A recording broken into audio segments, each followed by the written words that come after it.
This early morning, let's revisit emptiness and then meditate.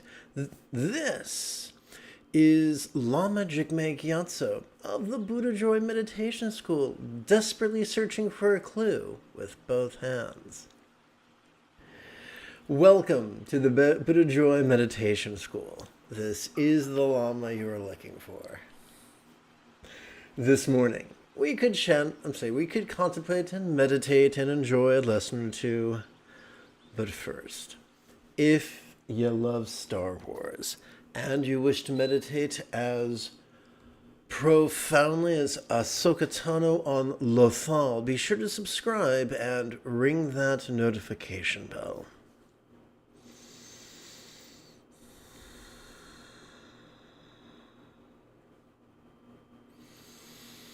If at any point during this morning's live stream you have, or let me rephrase that, the moment you feel a question in your heart about Buddhist meditation or Buddhist philosophy or how to apply them,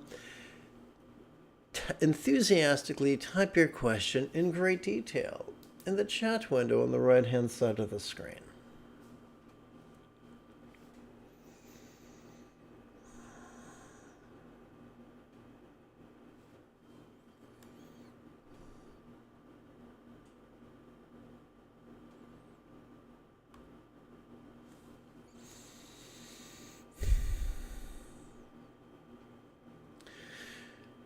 As we relax into our exhalation, whatever we noticed during our previous inhalation could feel as non-graspable as a vast empty void, like the illusion of the infinite azure sky on a bright and beautiful cloudless morn, which, although compelling to the eye, is non-graspable to the hand.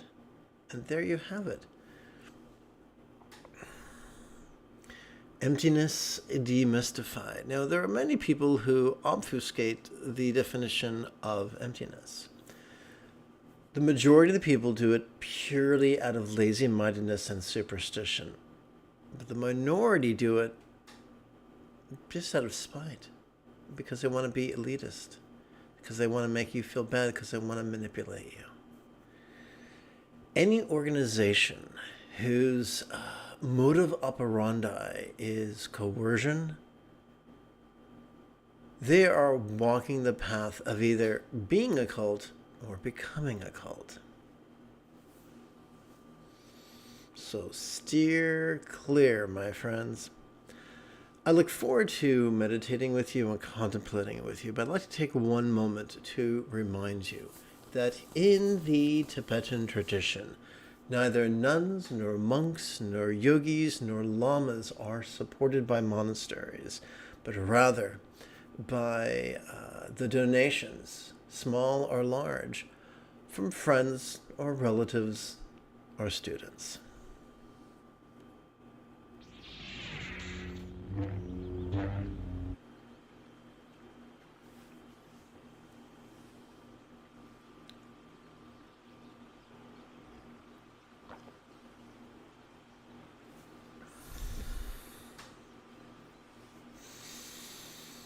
If you've just joined, remember, if at any point you have a question, type it in great detail in the chat window.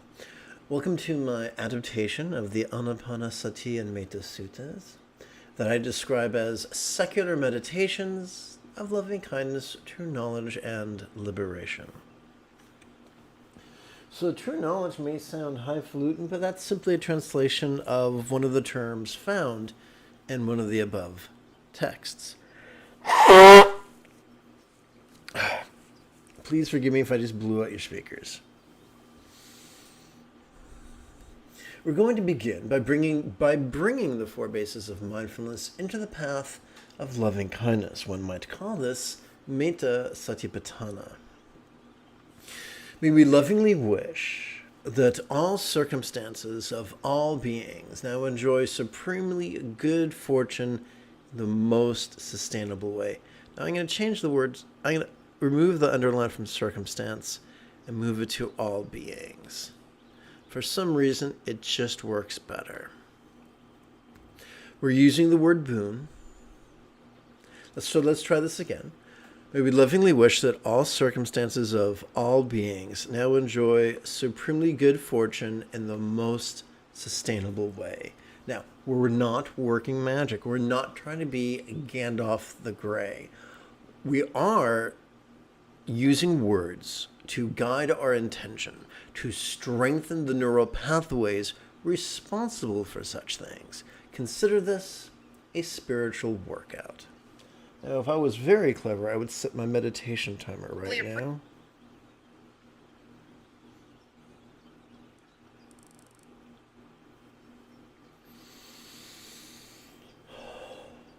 So during our inhalation, let us silently and mentally recite the word boon.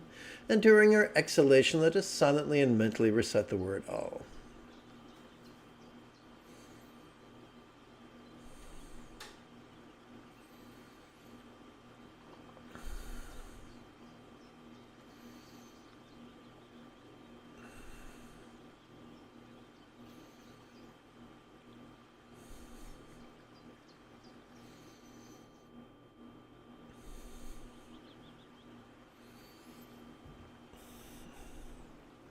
So the key to sitting is maintaining an impeccable posture. It was explained to me by an aging abbot that if your posture is impeccable, your bones will support your weight. If your posture is not impeccable, your muscles will support your weight, and your bones have more stamina than your muscles. He, of course, was speaking hyperbolically.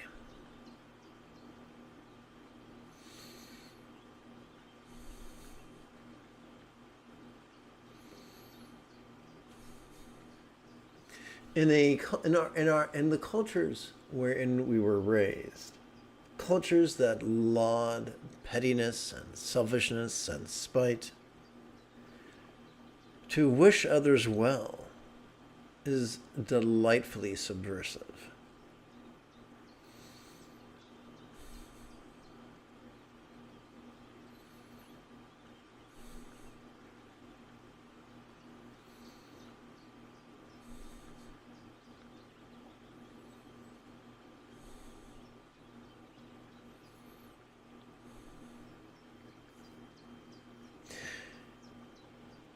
A dear friend of mine is Catholic, and I often relate to him saying, my favorite Catholics are like St. Francis of Assisi.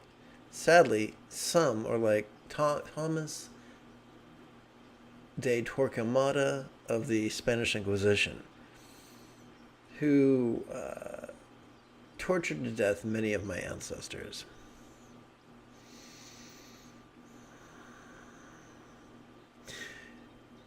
That's ubiquitous, that division. According to the Tao Te Ching, the minority of individuals choose to be flexible, loving, laid-back, egalitarian, kind, cooperative, and kind, whereas the majority, to some degree or another, choose to be rigid, fearful, controlling, elitist, competitive, and cruel. That latter group delight in frightening people and coercing people with that fear, threatening them with fears of inauspicious rebirth, hellfires, hungry ghosts, and the like. But did you know that in the numerical discourses attributed to the Buddha, it is taught that the most efficient way to take an auspicious rebirth is simply to train in love, like we are doing right now?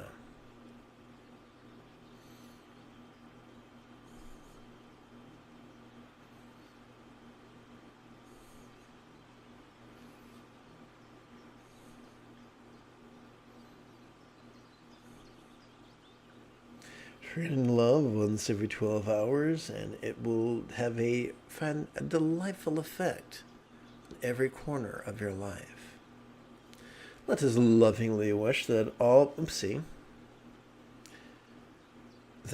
bodies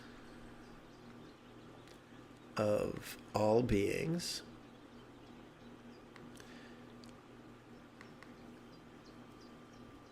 enjoy optimal health in the most sustainable way.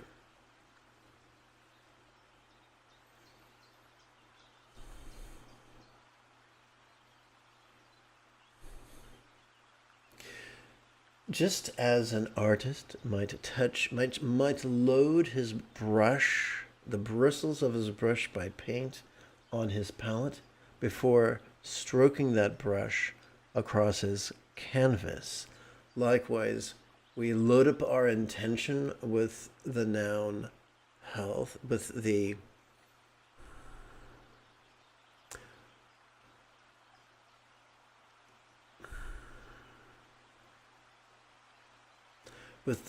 we load up our metaphoric bristles of our brush with the pigment of health before applying it to the canvas of humanity.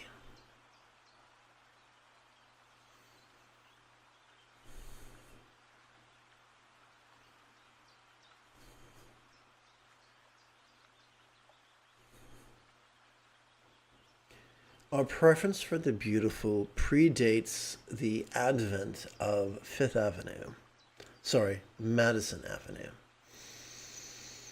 Some have argued that it is a survival instinct to choose the mates most likely to produce healthy offspring. And yes, we now know that people can look pretty while being horribly sick, but try telling that to a bunch of amino acids.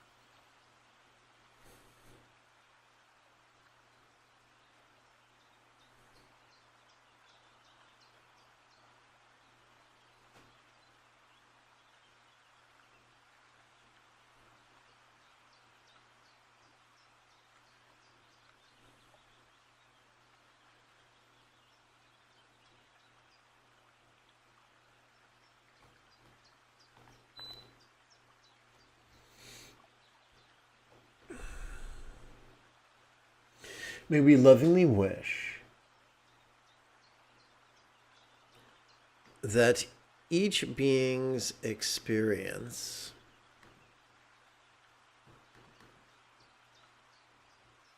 of the interpersonal be profoundly loving in the most wonderful way. So all relationships, be they political, professional, personal, platonic, or intimate,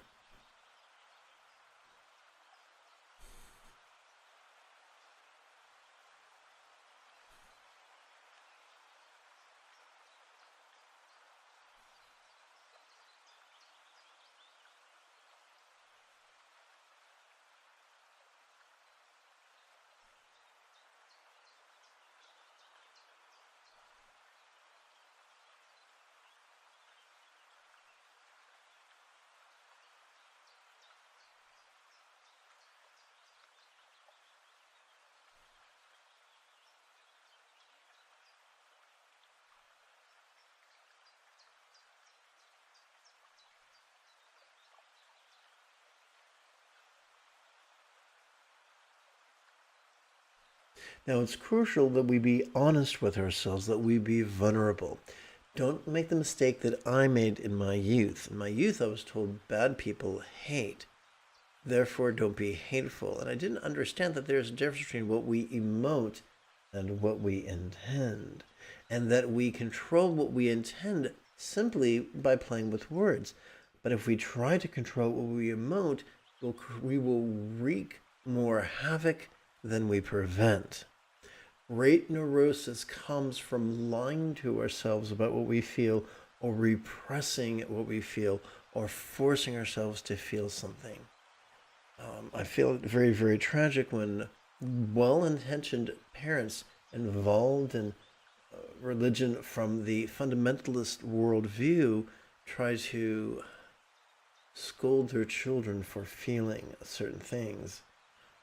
that creates far more harm than good. Better it is to be honest and vulnerable to ourselves about what we feel, whether what we feel is interesting or boring or glorious or grotesque. Better to be honest and still choose intention. And that reminds me, if you are a raised Christian, of the wonderful story in the Gospels where Jesus turns to the father of a very sick daughter and says, if you believe, and the man responds, Lord, I believe, help my disbelief. And basically what he's saying is, I feel fear, but I choose to be faithful. And that's a very important distinction. In the New Testament, in the Gospels, the God of the Gospels, real or imagined, seems to respect vulnerability. Notice this vulnerability is not a victimhood vulnerability that says, I have no belief, please help me. It says, I have very little belief, but I choose belief. That's not being a victim. That's being vulnerable and proactive simultaneously and across the board. That's a litmus test. If the quasi-spiritual leaders in our life disrespect our empowered vulnerability, then it's time to find new leaders.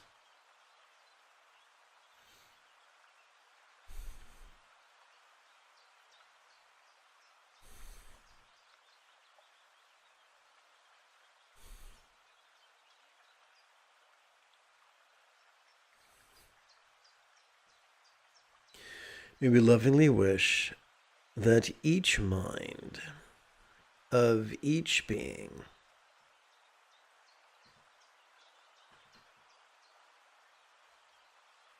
now be profoundly wise in the most sustainable way.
And now we switch gears. Come, let us use Kaya Sati to bring the physical into the path of mindfulness.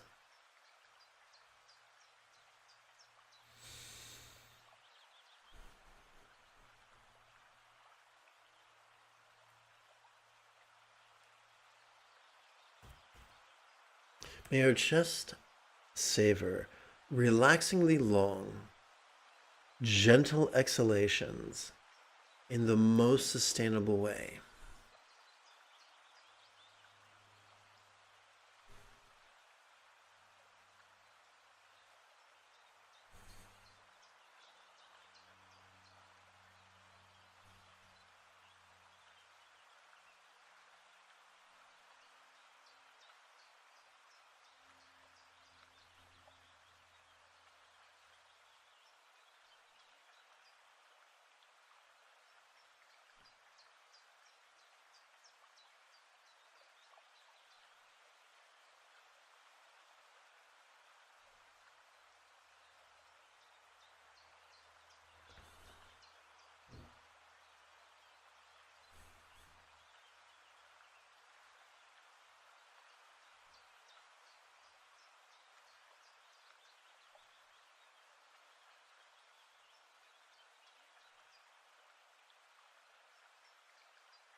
These exercises are supposed to be super easy. If they're not super easy, then ask for some instructions.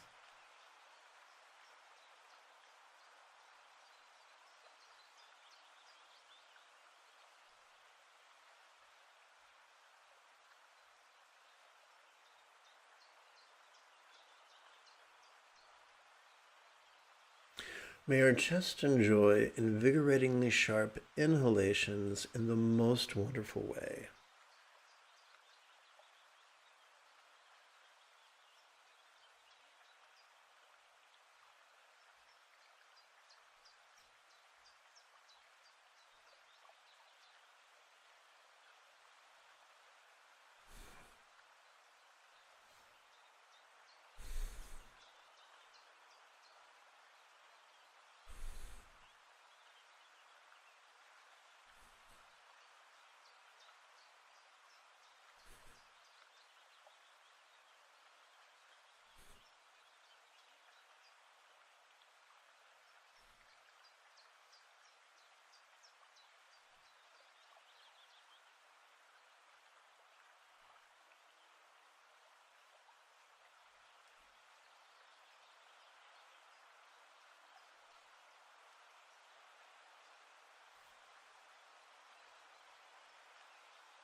Maybe mindfully notice our bodies in the most sustainable way.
I'm going to speak vaguely. Please do not guess names. It's impolite. There was a very famous teacher of Buddhist meditation who had been raised to blend meditation with belief. Now, belief is predicated on rigidity and multiplies rigidity, which is antithetical to flexibility and love.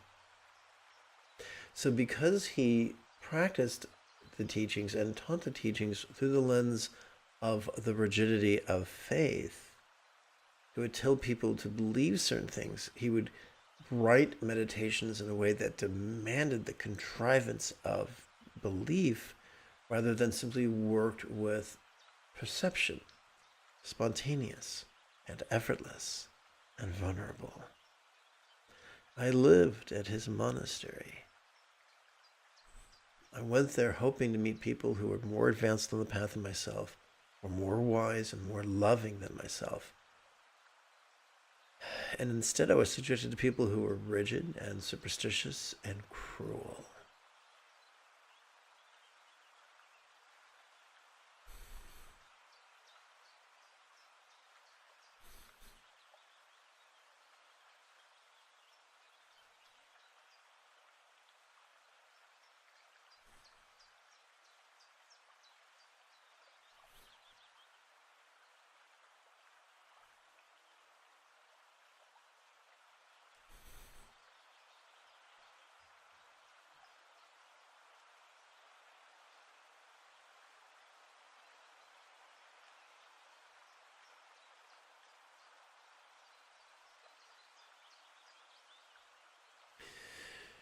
May we allow our bodies to relax in the most sustainable way. So we're going to allow our bodies to relax in the most sustainable way.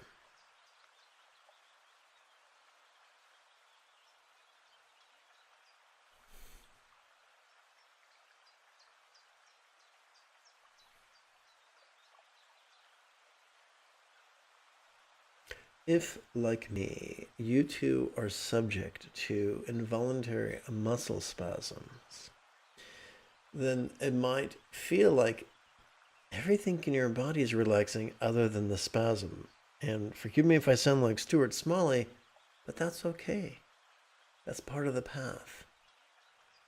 You're not working with your body, you're working with your intention. And sometimes your body harmonizes with your intention. Other times it blows a raspberry. Either way, you're doing your best. That's what counts. What you're doing is not training your body to obey your every whim, but training your intention and your perception.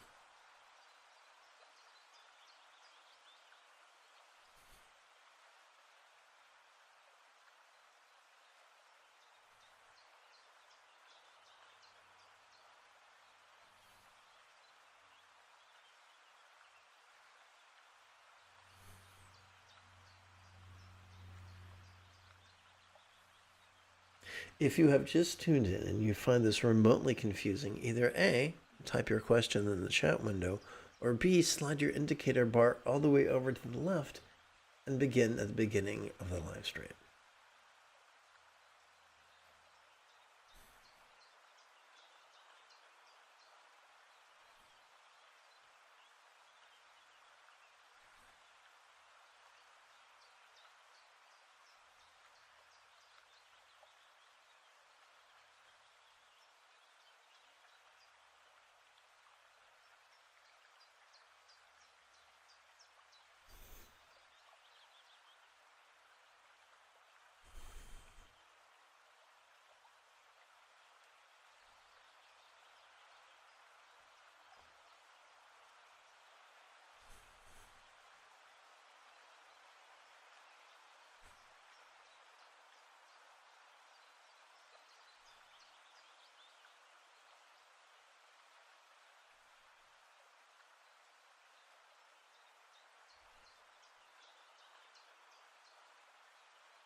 Let us use the 4 techniques of Vedana Sati to bring our experience of feelings into the path of mindfulness.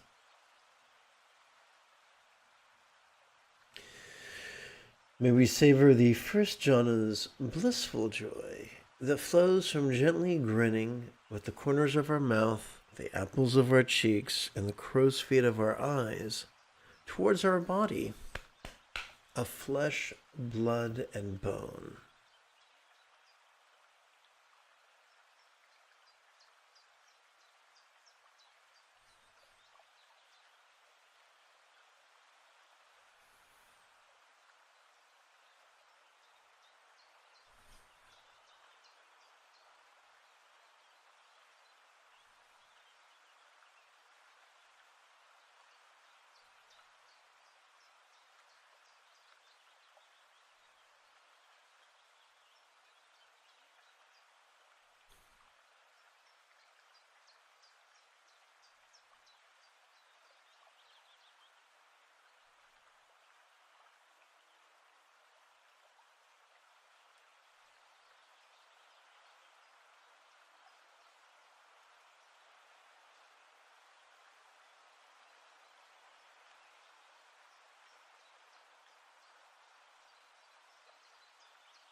May we savor the peaceful joy that flows from gently grinning with the corners of our mouth, the apples of our cheeks, and the crow's feet of our eyes towards our coarse minds, emotions, intentions, thoughts, memories, and imaginings.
gently grinning, with lip, cheek, and eyes, could feel difficult. But practicing this exercise once every 12 hours could change that.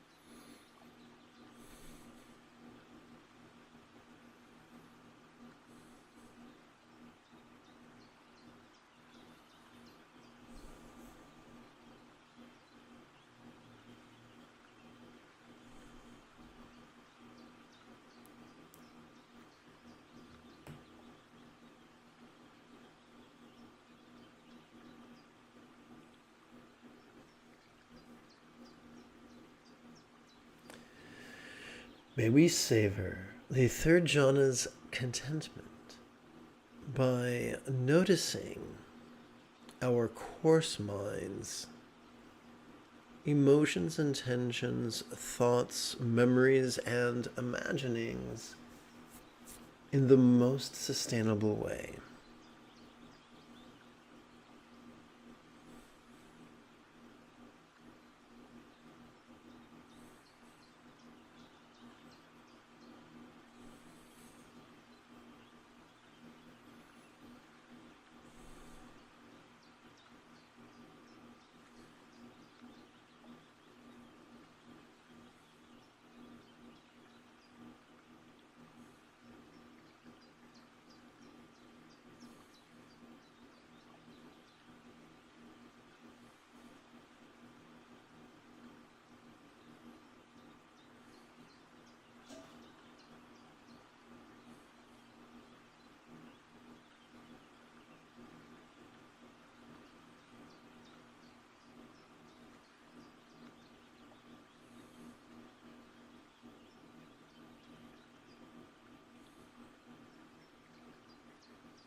There is a myth that if you're truly spiritual, you won't think during meditation.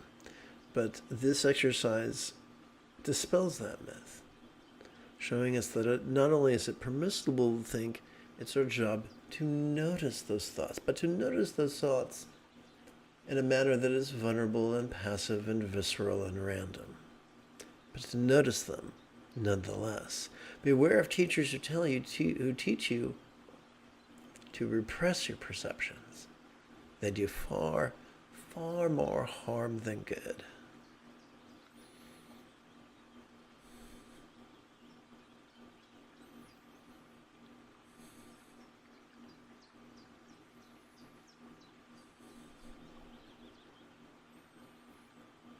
Now you might observe, hey, we explored coarse minds with grin, now we're exploring coarse minds with feel. What's the difference?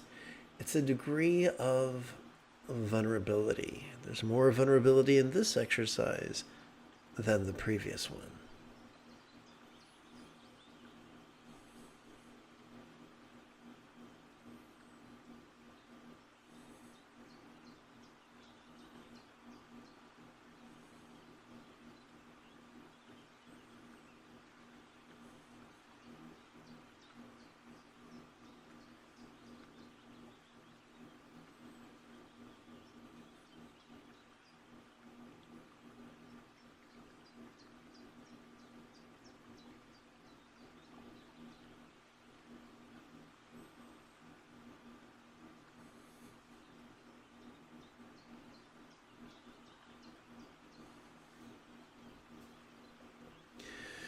May we savor the fourth jhana's neutrality by allowing our coarse minds,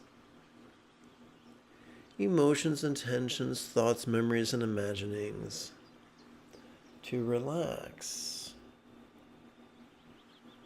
in the most sustainable way. Now, we're not forcing it, we're just allowing it. Some people refer to that as setting space.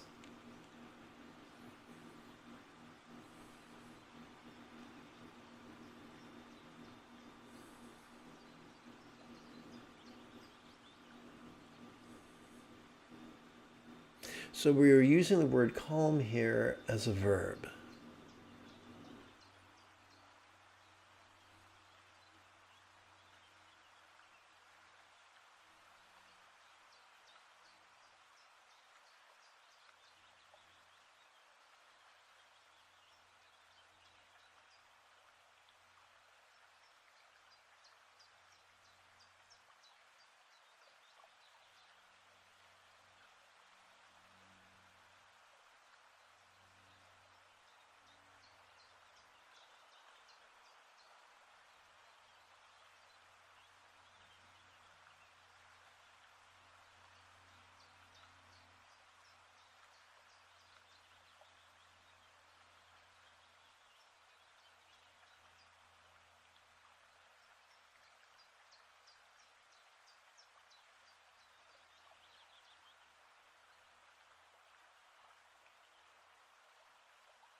Let us use the four techniques of Chitta Sati to bring the mental into the path of mindfulness.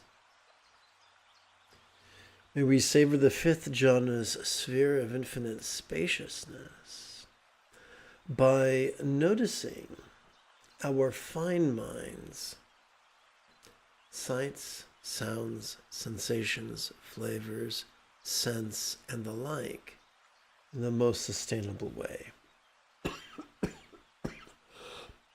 Excuse me.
May we savor the six jhana sphere of infinite awareness as we allow our fine mind to gladden as towards it we gently smile from the corners of our mouth, the apples of our cheeks, and the crow's feet of our eye.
May we savor the seventh jhana's sphere of non-graspability as we allow our fine minds to relax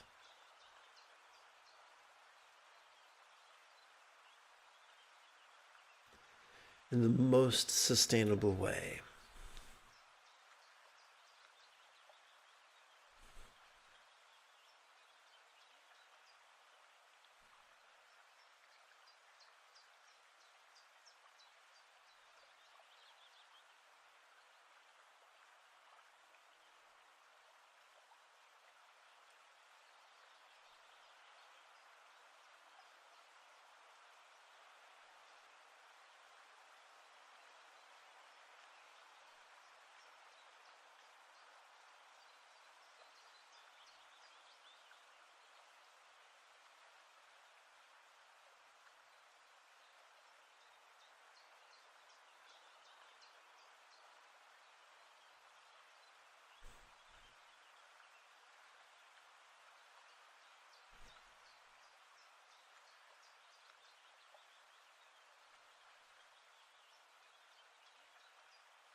If you've just joined and you have any questions or any confusion about Buddhist meditation or philosophy, type those questions into the chat window. However, if you feel really out to sea, you may wish to drag your progress bar all the way to the left and start at the beginning, as each of these meditations builds on the previous one. May we savor the 8th jhana's sphere of acquiescent non-labeling by experiencing the liberation of our controlling tendencies in the most wonderful way.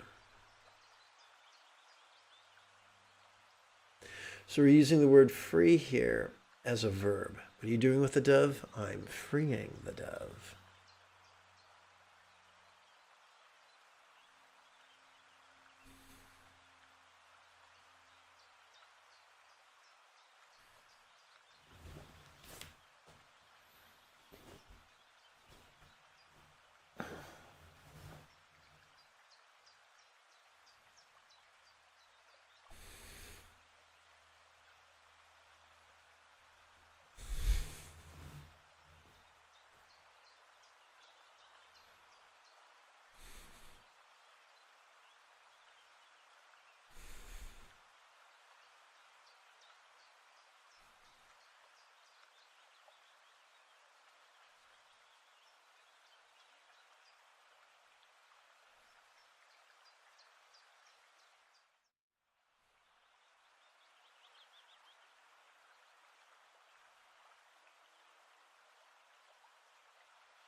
Let us practice either the Dhammasati or the Anicca Vipassana that helps us to bring the circumstantial into the path of mindfulness.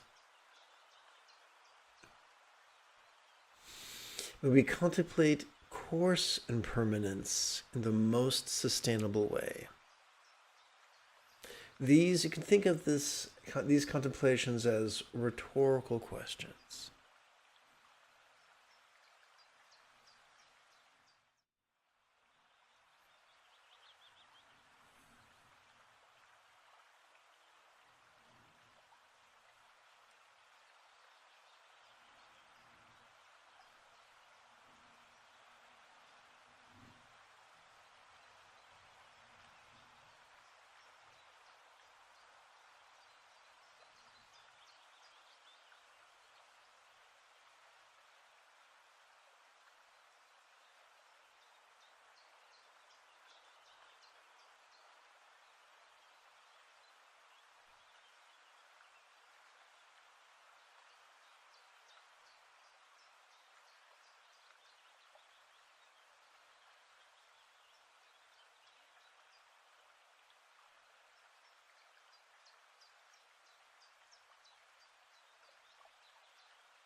May we contemplate fine impermanence in the most sustainable way.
May we contemplate very fine impermanence in the most sustainable way.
May we contemplate release or relinquishment in the most sustainable way.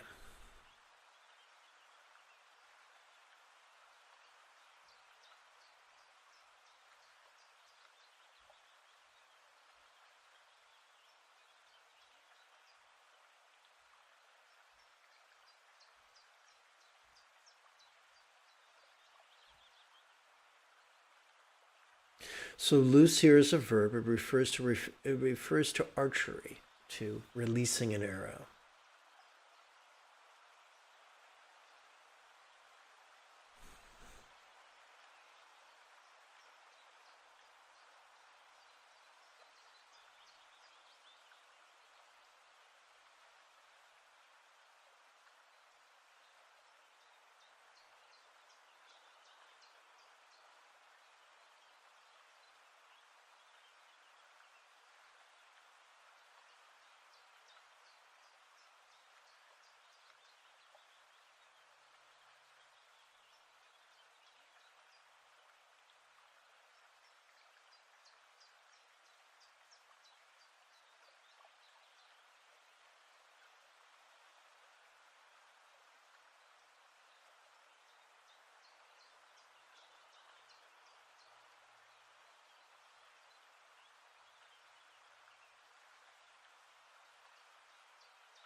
We conclude by bringing the 4 bases of mindfulness into the path of ethics, using the 4 techniques of Sila Satipatthana. May we lovingly wish that each being practice kind intention in the most sustainable way.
May we lovingly wish that each being practice kind communication in the most sustainable way.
May we lovingly wish that each being practice kind conduct in the most sustainable way.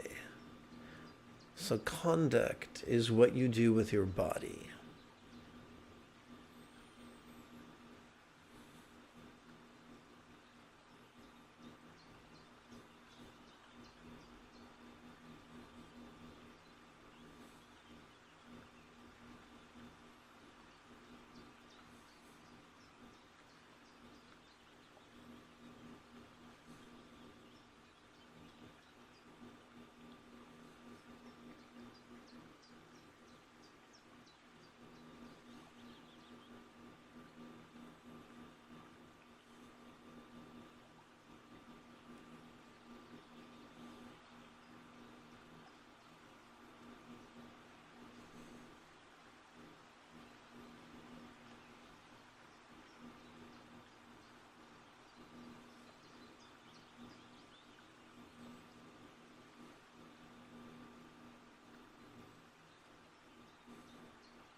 We conclude by lovingly wishing that each being practice kind commerce in the most sustainable way. So kind commerce is how we use our circumstances. So instead of acting like a controlling Karen or a competitive Chad, we act like a cooperative Bodhisattva.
If you feel that I have earned it, give this live stream, type something in this chat window, give this live stream a thumbs up, and share it with your friends.